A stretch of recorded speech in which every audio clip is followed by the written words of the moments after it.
Good morning प्यारे भैया बहनों। तो सबसे पहले चैनल को लाइक कर दीजिए, शेयर कर दीजिए और सब्सक्राइब कीजिए। जितना हो सके अपने दोस्तों से सब्सक्राइब कराइए। तो आज शुरुआत करते हैं। ऐसे आज छुट्टी का दिन है तो सभी को धनतेरस की हार्दिक शुभकामनाएं। आज शुरुआत करते हैं कक्षा 12 की फिजिक्स से, जिसमें पाठ है संधारित्र तथा परावैद्युत। तो संधारित्र और परावैद्युत को लेके चलते हैं। तो सबसे पहले शुरुआत करते हैं संधारित्र और परावैद्युत पाठ में। शुरुआत होती है चालक पदार्थों से।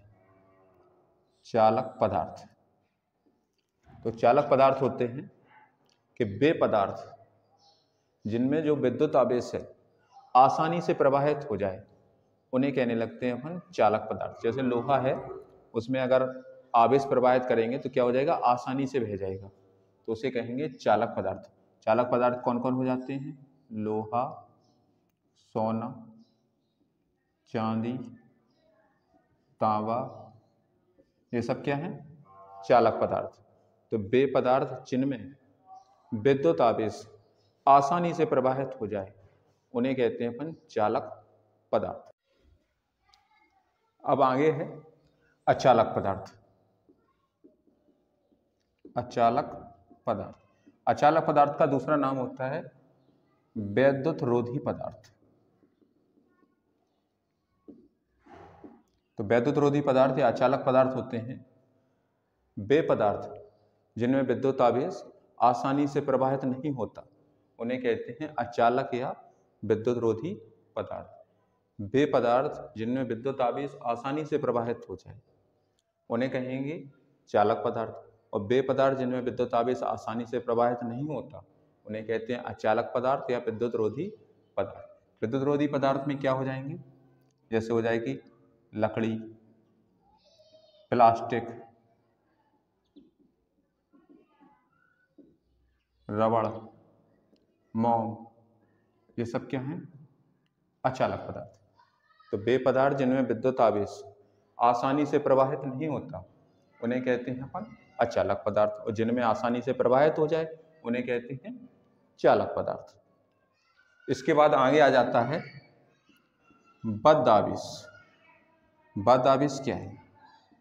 तो बद्ध आवेश होता है कि जब भी किसी पदार्थ से एक इलेक्ट्रॉन निकल जाता है, या इलेक्ट्रॉन वो क्या कर ले, ग्रहण कर ले। जब जैसे इलेक्ट्रॉन निकला तो उस पर क्या आ जाएगा, धनावेश आ जाता है, और ग्रहण कर ले तो क्या आ जाता है, ऋणावेश। तो जो पदार्थ से इलेक्ट्रॉन निकला तो उस पर क्या आ जाए, धनावेश। तो वही धनावेश उस पदार्थ में क्या हो जाता है, स्थायी रूप से बद्ध हो जाता है। बद्ध मतलब रुक जाता है, तो उस आवेश को कहने लगते हैं अपन बद्ध आवेश। जैसे ये एक सोडियम है, सोडियम से इलेक्ट्रॉन निकाला तो सोडियम पे क्या आ गया, सोडियम आयन। तो सोडियम आयन यही क्या हो गया अपना, इस पे बद्ध हो गया आवेश। तो इसको बोलेंगे अपन आयन, ये क्या है, सोडियम पे आयन आया, इसे बोलेंगे अपन बद्ध आवेश। तो जब भी किसी पदार्थ से एक इलेक्ट्रॉन निकल जाता है तो उस पर धनायन आ जाता है, और वही धनायन उस पदार्थ में स्थायी रूप से क्या हो गया जी, बद्ध हो गया। इसको बोलेंगे अपन क्या हो गया जी, बद्ध हो गया। इसी आवेश को बोलेंगे अपन बद्ध आवेश। इसके बाद आ जाता है जो अपना टॉपिक है पाठ का, संधारित्र और परावैद्युत। इससे रिलेटेड जो कंडीशन है वो है वैद्युत धारिता। वैद्युत धारिता क्या है? तो अपन ने जान लिया कि वे पदार्थ जिनमें विद्युत आवेश आसानी से प्रवाहित हो जाए, उन्हें कहेंगे अपन चालक पदार्थ। वे पदार्थ जिनमें विद्युत आवेश आसानी से प्रवाहित ना हो, उन्हें कहेंगे अचालक पदार्थ। और जब भी किसी पदार्थ से इलेक्ट्रॉन निकल जाता है तो उस पर आयन आ जाता है, और वही आयन अपने पदार्थ में स्थायी रूप से बद्ध हो जाता है। इसी आवेश को कहते हैं अपन बद्ध आवेश। इसके बाद आती है वैद्युत धारिता। वैद्युत धारिता को प्रदर्शित करते हैं अपन सी से। सी बराबर होता है Q/V। तो C क्या है, धारिता है। Q पता है अपन को क्या है, आवेश है। और V क्या है, विभव। तो परिभाषा होगी कि किसी चालक की वैद्युत धारिता तो चालक का आवेश और विभव के अनुपात के कैसे होती है, बराबर होती है। किसी चालक की वैद्युत धारिता चालक को दिए गए आवेश तथा विभव के अनुपात के बराबर होती है। C से प्रदर्शित करते हैं। C बराबर अपना फॉर्मूला बना Q/V।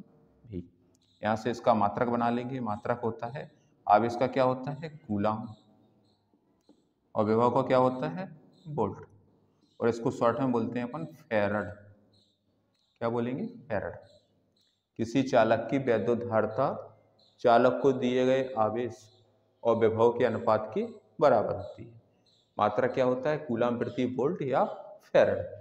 अब इसकी विमा चाहिए अपन को, तो विमा लेंगे, निकाल लेंगे आवेश की, मतलब कूलाम की क्या होती है 80 और वोल्ट की क्या होती है, लेकिन वोल्ट की नहीं पता तो अपन अलग से वोल्ट की निकाल सकते हैं। किससे V बराबर W/Q से। W क्या है कार, तो कार की विमा होती है ml² T-2 और आवेश की क्या होती है 80, तो ये हो जाएगा ml², T ऊपर पहुंचेगी तो T की पावर -3 A-1, ये हो गई अपनी किसकी विभव की या वोल्ट की। यहाँ पे रख दो ml² T-3 और A-1। अब जो ऊपर आ जाएंगे तो क्या हो जाएगा m की पावर -1, L की पावर -2, T ऊपर आ जाएंगे 3 किसके हो जाएंगे प्लस के, तो T4, A भी प्लस का हो जाएगा ऊपर तो A², जी हो गई किसकी धारिता की विमा या फैरड की विमा। तो किसी चालक की जो विद्युत धारिता है वो क्या होती है चालक को दिए गए आवेश और विभव के अनुपात के बराबर होती है। इसका मात्रक क्या होता है कूलाम प्रति वोल्ट या फैरड, और फैरड की विमा क्या है m की पावर -1, L की पावर -2, T4 और A²। इसके बाद जो फैरड है इसकी परिभाषा बनाएंगे अपन। तो फैरड की परिभाषा बनाने के लिए C बराबर जैसे हमने मान लिया 1 फैरड, अगर यहाँ पे 1 फैरड रख देंगे और V का मान भी कितना रख देंगे 1 वोल्ट, तो Q बराबर भी क्या बचेगा 1 कूलाम। तो अपनी परिभाषा बनी 1 फैरड वह धारिता है, 1 फैरड वह वैद्युत धारिता है जो किसी चालक को 1 वोल्ट विभव देने पर, विभव कितना देंगे अपन 1 वोल्ट विभव देने पर कितना आवेश उत्पन्न हो जाएगा 1 कूलाम आवेश उत्पन्न हो जाता है। किसी चालक की जो वैद्युत धारिता है वो चालक को दिए गए आवेश और विभव के अनुपात की कैसी है बराबर होती है। मात्रा क्या होता है फैरड, और 1 फैरड वह वैद्युत धारिता है जो किसी चालक को या पदार्थ को 1 वोल्ट विभव देने पर 1 कूलाम आवेश उत्पन्न करती है। तो परिभाषा आ गई कि 1 फैरड क्या है वह धारिता है जो किसी पदार्थ को कितना विभव दें 1 वोल्ट विभव देने पर 1 कूलाम आवेश उत्पन्न करती है।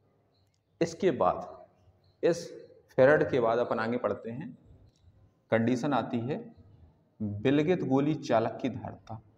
विलगित गोलीय चालक, नाम है विलगित गोलीय चालक। तो विलगित गोलीय चालक क्या होता है, तो ऐसा चालक जिसका बल आघूर्ण कैसा हो शून्य हो, उस चालक को बोलते हैं अपन विलगित चालक। ऐसा चालक जिसका बल आघूर्ण कैसा हो शून्य हो उसे बोलेंगे अपन विलगित चालक। अब उस विलगित गोलीय चालक की अपन क्या निकाल लेंगे धारिता। देखो कैसे निकालते हैं, तो चालक गोलीय चालक बनाना है तो अपन ने बनाया एक गोला, हमने माना एक चालक गोला है जिसका केंद्र क्या है O और त्रिज्या क्या है R। एक चालक गोला जिसका केंद्र O है और त्रिज्या कितनी है R, और इसके बाहरी पृष्ठ पर प्लस Q आवेश एक समान रूप से फैला है, क्योंकि चालक गोला होता है उस पर आवेश हमेशा कहाँ होता है बाहर। एक चालक गोला जिसका केंद्र क्या है O और त्रिज्या क्या है R, और इसके बाहरी पृष्ठ पर प्लस Q आवेश एक समान रूप से फैला है। तो इसके कहाँ पे सभी जगह आवेश समान है, कंडीशन दिखाएंगे अपन। जो आवेश की लाइन दिखा दी हमने, ये क्या निकल रही बल रेखाएं निकल रही। एक चालक गोला केंद्र क्या है O त्रिज्या R और प्लस Q आवेश एक समान रूप से फैला है। तो गोले के किस पे निकालेंगे अपन पृष्ठ पर, जी क्या है पृष्ठ, तो पृष्ठ पर विभव, पृष्ठ पर वैद्युत विभव। तो विभव का सूत्र होता है V बराबर होता है 1/4πε0 Q/R। ये अपना क्या निकलेगा पृष्ठ पर वैद्युत विभव। अब सभी जगह आवेश कैसा है समान, तो विभव भी कैसा होगा समान। तो धारिता, अब धारिता क्या हो जाएगी इसकी तो धारता सूत्र होता है C बराबर Q/V। यहाँ में बस V का मान रख दो, C बराबर हो गया Q/V की जगह 1/4πε0 Q/R। इसमें Q से Q कट जाएगा, C बराबर बना अपना 4πε0 R। इस नीचे क्या लिख देंगे, इसका मात्रक क्या हो जाएगा, फैराड। तो एक चालक गोला जिसका केंद्र क्या है O और त्रिज्या क्या है R और प्लस Q आवेश एक समान रूप से फैला है, तो इसके सभी बिंदुओं पर विभव कैसा होगा, समान। तो हमने पृष्ठ पर वैद्युत विभव निकाला और धारता के सूत्र में रख दिया, तो क्या कट गया, आवेश कट गया और C बराबर बना 4πε0 R। इसको ऐसा भी लिख सकते हैं C प्रोपोर्शनल R। अपन इसमें बोल सकते हैं कि किसी चालक की, किसी विलगित गोली चालक की जो विद्युत धारता है वो उसकी त्रिज्या के समानुपाती होती है। किसी विलगित गोली चालक की धारता उसकी त्रिज्या की कैसे है, समानुपाती होती है। इसके बाद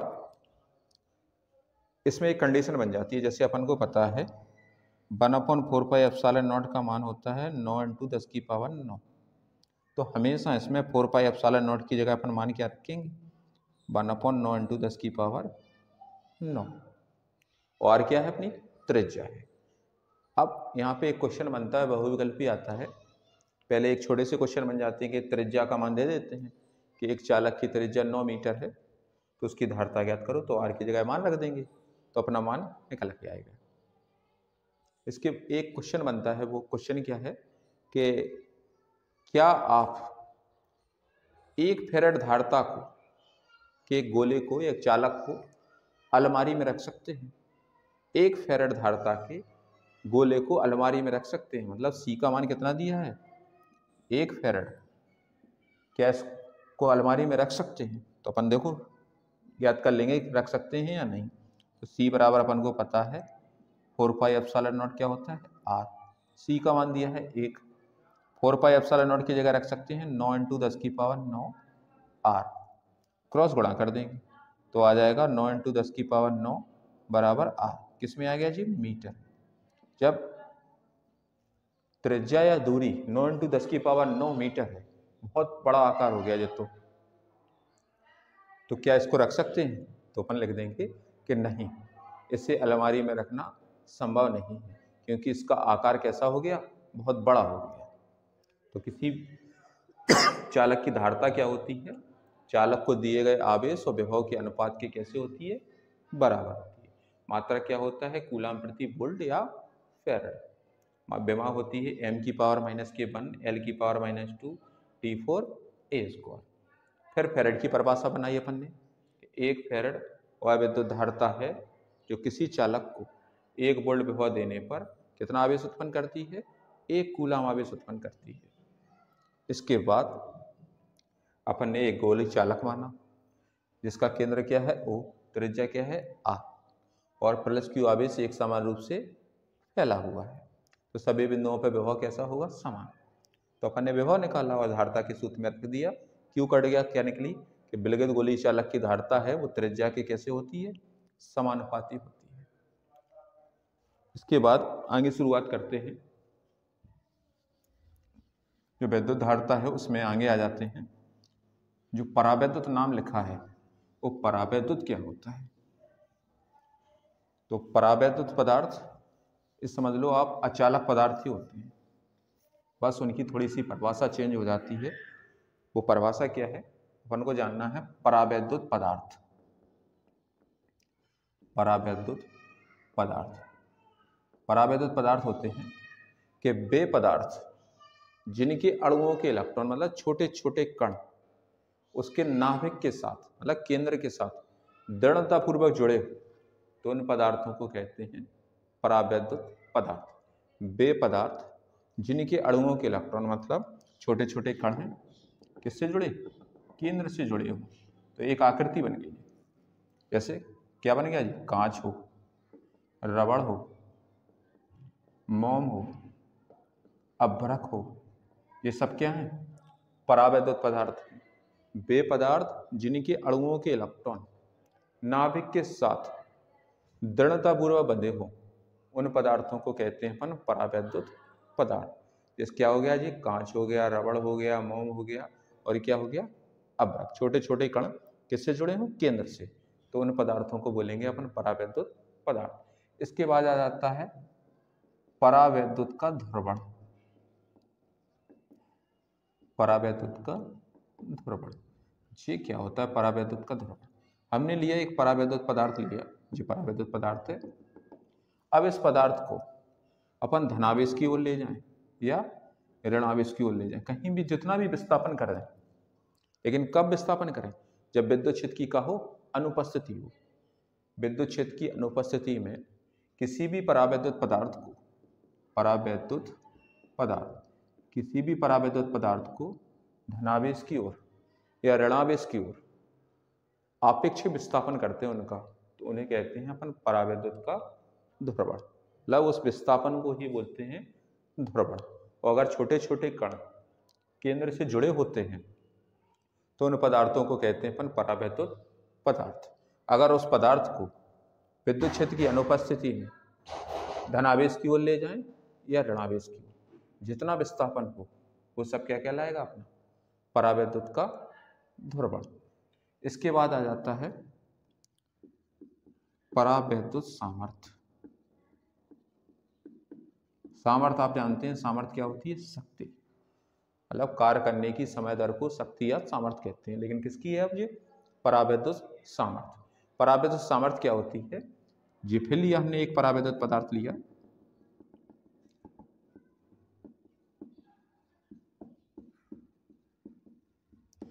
अब इसको क्या दिए, हमने विद्युत जोड़ा, उसमें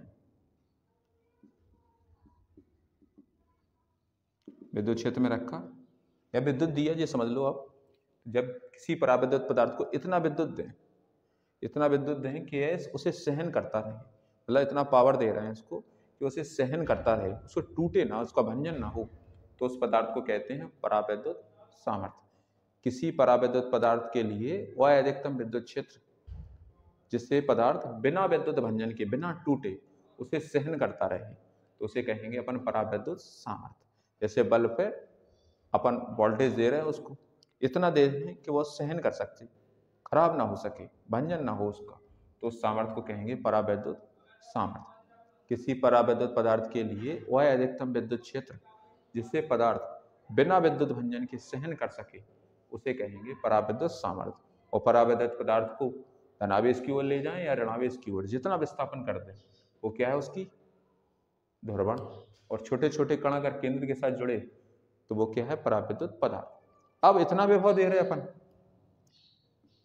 किसी परावैद्युत पदार्थ को इतना विभव दे दें तो क्या उसका क्या हो जाए, भंजक हो जाए, मतलब भंजन हो जाए, टूट जाए, बिखर जाए।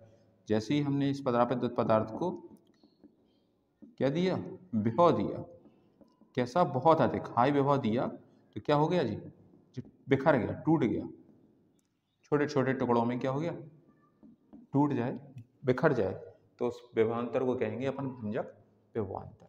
ओ अधिकतम विभवांतर जिससे परावैद्युत पदार्थ में भंजन होने लगता है, भंजन हो जाता है, उस विभवांतर को कहते हैं अपन भंजक विभवांतर। और इतना विद्युत क्षेत्र दें कि सहन कर सकता रहे, तो उसे सामर्थ्य कहते हैं। धनावेश की ओर ले जाएं या ऋणावेश की ओर ले जाएं, उसे परावैद्युत सामर्थ्य कहते हैं। छोटे छोटे कण केंद्र के साथ जुड़े रहें तो उसे कहते हैं परावैद्युत पदार्थ।